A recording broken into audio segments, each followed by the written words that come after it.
umndeni wakho luze luqashuke because kunomuntu wesifazane uNkulunkulu aphakamisile phakathi kwekhaya ukuthi akhuleke. Sizofaka namhlanje abantu besifazane abazophola, baphola enhliziyweni, baphola ebusweni, abonakale ukuthi lo pholile ugcwele amandla okuthandaza. Hayi abantu abazongathandazi bazalwane. Nakuba kunjena nje isikhathi esiningi sihlangana sikhuluma izinto zethu and have finger lunch and have this and that and stop pain. By the time it's Puma, we have got more hatred than in unzonde besinayo sigeni. Because sizona omunye waxoxa nkosana indaba enhlungu nje. Yaze inhlungu. Kodwa manje ukuthi wena last speak. Ngahamba nayo injongo ethandana namhlanje. Kanti lento yabantu besifazane ukuthi ube nendoda yamfaka emotweni yamhudu. This is the last speak. Efanele siphume ngaso kade sihlanganisa abantu besifazane siphuma sihamba nomuntu ohuduliwe. Omunye wafakwa izinto walinyazwa kakhulu wakhishwa nesibeletho ngenxa yezinto abeyilimaza ngazo. Siphuma sinaleyo okuthi kusho ukuthi bazalane kuhle uhlangana kwethu siyikhulumele lento so that osadlula kuyona azi ukuthi kuyaphumela. Kodwa futhi we must also make sure that siyayithola indlela yokwenza yokubhandisha ilonda. Siphume sizothi ayi ngingene awu okay angasike hambeka abathe khona amandla ukuthi bahlukunyezwa kodwa futhi bayakwazi ukuphola. Yabona lonto kanti kenzeka. So that by the time siphuma siya ezweni athi umuntu uhlangana nomuntu othi mina ngidivosile kadivoso indoda bese ukwazi ukumnikeza experience yomunye umuntu ayixoxa inkonzweni uthi hayi khona umunye umama owake wakhuluma into kanje ethi kwenze ku-A no B no C. What u-A no B no C ubonja ngeke ukusebenzela angithi sikhuluma ukuphila. So manje sifuna bazalwane kulezi ikhathi abantu besifazane abazophuma la njengoba sizophilisana sisonda solaphi ilonda siphume sikhuluma ukuphila sigcwele amandla omthandazo as we gather kule ndawo ukuthi uNkulunkulu asize thina asize imphakathi esikuyona asize ibandla likaNkulunkulu because of us. A bruise is a painful uma ukwebhekile isibazi so naso sinalo igazi ukuthi sikuhlungu but asifani ukuphuka. Bakambona umuntu osephelile impilo yakhe ubona ukuthi uJesu kuphela useyohleka nomuntu because impilo yakhe ibona ukuthi kwayena uSathane usemtshontshe ngalendlela ukuthi akusekho uyalibona ukuthi ithemba likho sekuyithi kuphela nje sazi ukuthi likhona ithemba uJesu.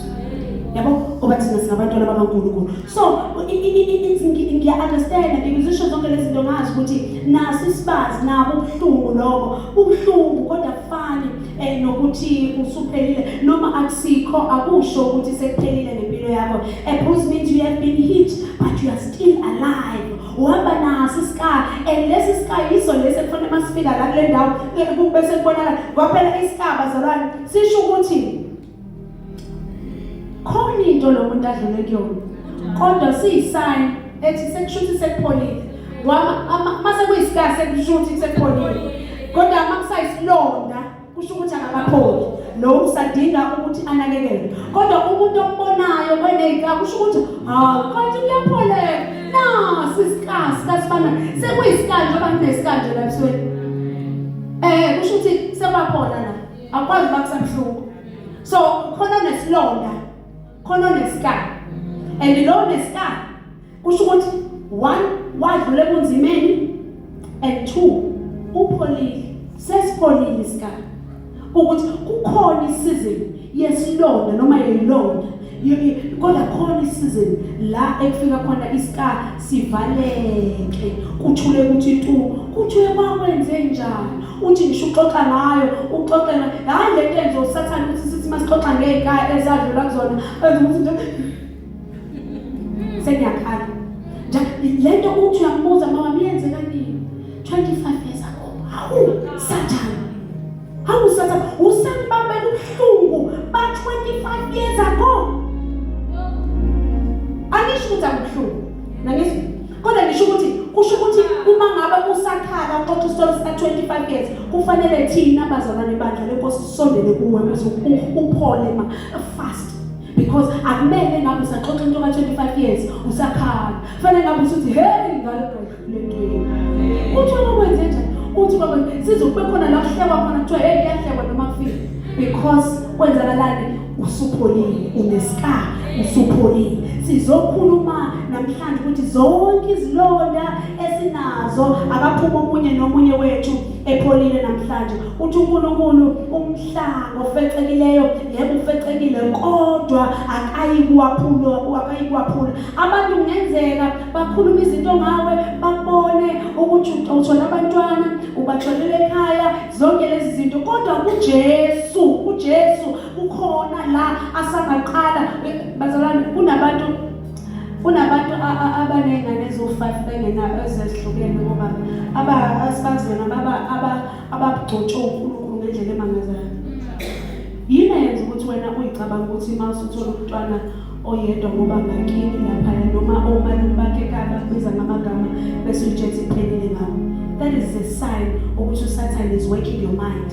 Ukuthi lezinto ezikhulunywa bese zifike kuwe zikusebenze bese zigcine zikwenza ukuthi uyibone ekubeni kufanele ngabe sikhuluma against uthi mawutholela ukuthi inkosi ngiyabonga you are at work usebenza impilo yami ngiyabonga ukuthi njengoba ekhuluma kanje wena Nkosi uyasebenza Nkosi bese isikhathi sizobona uNkulunkulu ezintweni eziright kuphela ukuthi uyasebenza sizobona nje iqala kanti uthi ukhulekela Nkosi yami ngiyakhuleka ukuthi makulungele lokho eyinobhilo kuvele kuqhamuke esitha bese yabona ukuthi Nkosi yasebenza nasi sitha sesigijima kuqala sizovala leyanto kaNkulunkulu bese ungena kohlakaniphile owesifazane uzongena ekameleni lakhe athi Nkosi ngiyabona ukuthi usemsebenzini ngisize Nkosi ukuthi baba ngingadidiseki vula amehlo komoya ukubona wena isandla sakho singithina ngoba sizofana nasabanye abantu mawuthintwe sikaNkulunkulu awubazalwane uNkulunkulu akasize sizwe amandla esandla sakhe uJesu uqobo lwakhe uzange zamnetha bazalwane incwadi kaIsaiah 53 verse 5 he was wounded for our transgression he was bruised for our iniquities wake washawa bazalwane sihamba sihola umuntu okwaziyo lokulimala ekhuluma ngakho kodwa walifezekisa icebo likaNkulunkulu because Jesus was he understands clearly when rejection uyayazi uNkulunkulu ukuthi wena orejectiwe la uJesu uyazi uyakwazi futhi ukudila nawe wena obetrayiwe uJesu uyazi lonto udlule kuyona wena ozwa umzwangedwe bazalwane abangashadanga bakhona la kuke kube khona abangashadile ukuze umzwangedwe ubona ukuthuthumwe esihogweni sasebumnyameni ongizongivalela la namhlanje ukuthi aphume ngikanase ngiscroll ifoni from phezulu lezi zinto zenzeka bazalwane hayi flash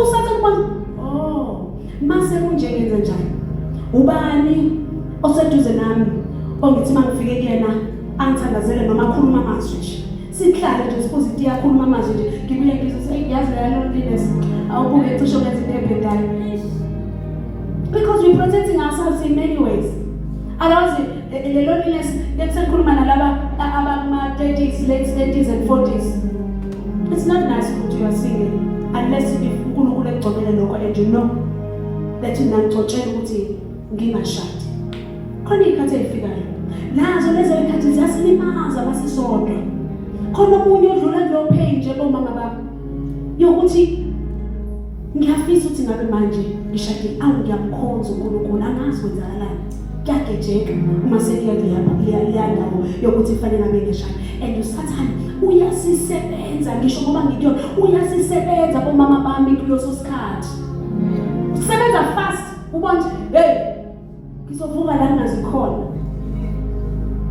ngivuke futhi sengithola igciwane ngoba uSathane akadlali yabo nje njengoba sikhona akadlali uyabona lo akathi nje uyawa lo abuye nengculaza abuye nesisu abuye nakho konke uzoba frustrated even more Nkosi mina ngoba sengihlalile bengithi ngiyazama nje mina yini abanye ungabenza ngoba yini uSathane wena uzokwenzela double because uyabona ukuthi usuhambe kangakanani noNkulunkulu and how much God is trusting you. So we understand. Siyazi ukuthi khona isikhathi loneliness. uJesu uyasazi leso sikhathi ngoba naye kwaba khona izikhathi la awayeloni khona empilweni ungekho umuntu elahliwe abantu bonke. Ithi ke into yami, the enemy bruises you because he cannot break what God has for you. Fanele alimaze wena ngoba icebo likaNkulunkulu ngawe ngiyazazi kusalimaza. So kuyiplan yakhe ukuthi aphazamise wena, alimaze wena. uJobe walahlekelwa yikona konke, ngisho abantu nje bazalwane sengivala abadlula kuzo zonke lezi zinto zokuhlunga balahlekelwa yikona konke. uJobe, uJosepha wabishwa abafowabo, uDavide wake wafunwa wazingelwa, uPawulu wakwashawa bazalwane. Ngisho abantu abakhulu namhlanje abasetshenziswa uNkulunkulu because God was holding them ngesandla sakhe azabavume nawe. So storms cannot destroy you. Ukuhletshwa ngeke kuqede ngawe. Ungaphumi uyoliziphi uNkulunkulu angafuni ukuthi uzile. Ungahambi yokhuluma endaweni engafanele ngabe ukhuluma kuzo. As umuntu wesifazane akwazeki ukuthi nje khona into ehlukile ngawe. Ngisho ufisa kangakanani uPaul ngento on social media. Ngibali social media because yona ilimazile abantu abaningi namhlanje. Ngisho ukuthi uthanda kangakanani uPaul, kodwa ngoba umntwana kaNkulunkulu and you heard this message, please don't. Rather find somebody else ongayikhuluma naye eceleni ukuthi hey uyibonile le ndaba, nikhulume le ndaba bese niyakhuleka naye because akusizi nokuhamba sophawula ngezinto esingenayo solution. Yabona noma kuthiwa yoqhamuka nje ukuthi hey asenzeni kanje, awenze awushona kanjani. Sizokhuluma sophawula njengabantu basemhlabeni, asizokwenza bazalwane njalo. uNkulunkulu akasize abantu besifazane. Yebo silimele kodwa kuphelile ngathi. You will not break. A scar proves that the healing has taken place. One day, the place that made you cry will become the place from which you encourage others. And I'm here, bazalwane, ukuzothi sina sonke silimele ngendlela esilimele ngayo. uNkulunkulu makasize sazi lezi zinto esengiyikhulumile ukuthi akuphelile ngathi noma ngabe uyiphi situation. uNkulunkulu ulithi uyakhongozela izindezi zalaba abakhalayo. uNkulunkulu akayi-waste ipain yomuntu athi nje kufana namanye ipain yomuntu ukhona isikhathi sifikayo la ohlala khona endaweni uthi hey Nkosi ngiyabonga ukuthi ngadlula kuleza zinto because kuba ngidlulanga ngaba ngikufundanga lokhu nalokhu ngabangazanga lutho ngawe. uJosepha babemhlelele izinto ezimbi kodwa uNkulunkulu wayenecebo elihle la esho incwadi kaGenesis 50 verse 20. God can heal ubuhlungu bakho. uNkulunkulu akaphilisa nalokho izwe umhlaba wonke ongaboni ukuthi kusangenzeka ngawe. uJesu uyaphilisa ama-emotions omuntu. uJesu uyavuselela umoya womuntu. okuyilana uzothi Nkosi nje kulezi ingxenye zombili philisa noma pholisa ubuhlungu bethu bese uvuselela umoya wethu. uNkulunkulu uzoyiphilisa imindeni yethu through us. uNkulunkulu uzophilisa ama-ministries akhona awatshalile la ukuthi ngenxa yethu ukuthi thina singabantu abayi-understandayo nabaphilile. uNkulunkulu uzobuyisa umphefumulo wethu bazalwane.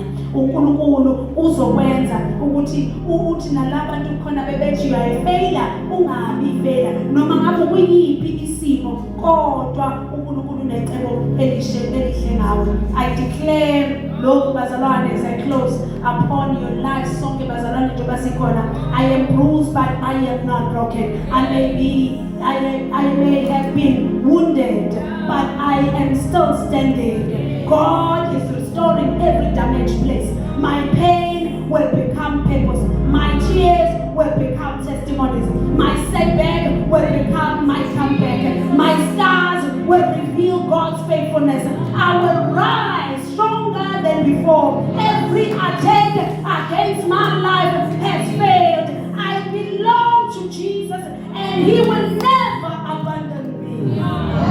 Amen. Amen. Akushiye uJesu. Ngifuna ukuthi bazalwane sesivala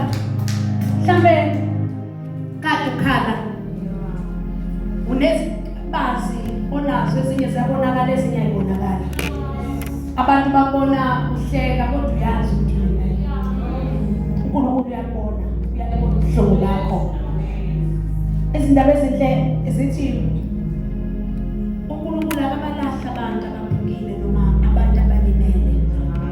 He restores them. Uyababuyisa bazalwane. Abuyise konke isitha esitshothile empilweni yakho. Khona abazobuyisela namhlanje imishado yabo yatshothwa isitha. You really thought wena ngibona nomshado waphela ngoba ukhathatha nomshado. Because bekune-ministry ekumele niyenze nobabili and bezodabula umhlaba. Usathane wahlukanisa. Khona abanye uNkulunkulu azobabuyisela imishado. Abanye uzobuyisela ubudlelwane phakathi kwabo nabazali babo. Namhlanje egameni likaJesu. Uzobuyisela ubudlelwane phakathi kwakho nomntwana wakho ngegama likaJesu. Because aka-restore nje asiphela kodwa urestore ney'ngxenye ezinye zempilo yethu ezisixakile. Njengoba siletha kuye ubuhlungu bethu, siletha kuye iy'nkani namabala ethu, uNkulunkulu uzosipholisa zingxenye zonke zempilo. So ngicela ukuthi ulethe ubuhlungu bakhe kuye. Lay down your disappointments. Kade si-disappoint abazalwane, abantu ebesibathembile. Waba linyazo uzulinyazo nayinceke phakathi enkosini. Umtshela izinto aphumayo ekhuluma lapha ngaphandle usathane amsebenzise so that you will never ever heal again. Because icebo lakho ukuthi nje ubone wena one indaba yesonto kohlanganyela akusebenzi ngoba umama ufika kubona bakhuluma indaba zakho. Usathane uyasebenza nje uyasebenza ukuthi ungaphinde impilo yakhe ilunge. Ngoba iyolunga sisebukhoneni benkosi. Ayikho into welungu wedwa ngaphandle. Woza size kuJesu. Woza silethele ubuhlungu kuJesu. Woza the same Savior who was bruised for our iniquity is able to heal your wounds. Woza e-altar labazalwane sikhuleke kanye nawe. Woza e-altar sikhuleke kanye nawe. Unobuhlungu odlula khona. Uma uzwa ukuthi khona la udlula khona kunobuhlungu uNkulunkulu akudlulise khona noma ofisa ukuthi uphone kade udlula ucabanga eyodwa ikhalisa njalo for so many years, this is your day to heal. You will never ever cry again. Lengabe siyazi-expose, we are bitter because of what happens to our life. So uma udinga uNkulunkulu asebenze impilo yakho namhlanje, come to the phone. Come to the phone. Let Jesus heal you. Let Jesus restore you.